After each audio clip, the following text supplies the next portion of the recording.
个案例是亲友诈骗。好，你当亲友，我当诈骗。他当亲友，你当诈骗。OK， 就这样子。好，大纲是这样子，你是女生，你是妈妈，你是女儿，你是妈妈，我是妈妈，她是女儿，她是她是我女儿，她是女儿，对，我仿，对，哎不对，她是变成。没关系啊，他是诈骗，妈妈，她是诈骗，哦对，哦，所以我要介绍她了，一个女儿，而是一个我是妈妈，你是妈妈，妈妈才是诈骗的那个人啊。对啊，哦，你很诈骗，哦对，诈骗，亮哥，你现在你要聊谁诈骗谁？亮哥，妈妈诈骗女儿，哦，对，好，所以就讲女儿好了。哎，我就觉得，我先讲我先讲女儿，我说我要让大家知道她是谁，你是谁用，你们再开始演。好。我想说这边是一位呢出外工作的一个小女生，现在大概已经赚钱应该不少岁了，25介不介意？OK，可以，25岁的一位上班族。哦，思念妈妈的这个女儿呢，巧不巧就接到女儿打来的电话。哎，妈妈打电话。你没有印象，你要电话铃声。声音不是他们的，声音是他们的，声音是他们，全部都是他。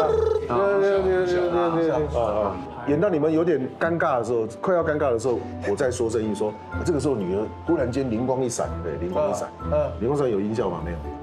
哦，灵光一闪，该做就要做。爸，可以。灵光一闪之后呢，就问了妈妈一句话。问了妈妈一句话，就说：“啊，你怎么不叫爸爸去买？”好，关键字，你怎么不叫爸爸去买？他就会解释，他就说：“因为爸爸出去啊，那时候出去找细汉。我就可能，我你寄回家5万块嘞。对，所以呢，这个时候女儿虽然已经知道这个妈妈可能是假的，妈妈可能是骗子，但是还是因为内心太善良，还是安慰了她。你安慰她。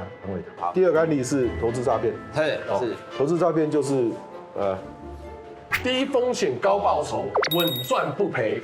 对，好，低风险高报酬，那就是刀哥蛮像的，刀哥很适合生意人，对，我照他的，对你照我就是一个奋斗青年，想要存到第一笔金，第一桶金，好不好？很想赚钱啊，聊点自己未来的梦想，你们聊点未来的梦想啊。可能就是我怎么发现要汇钱的时候，这时候灵光又一闪，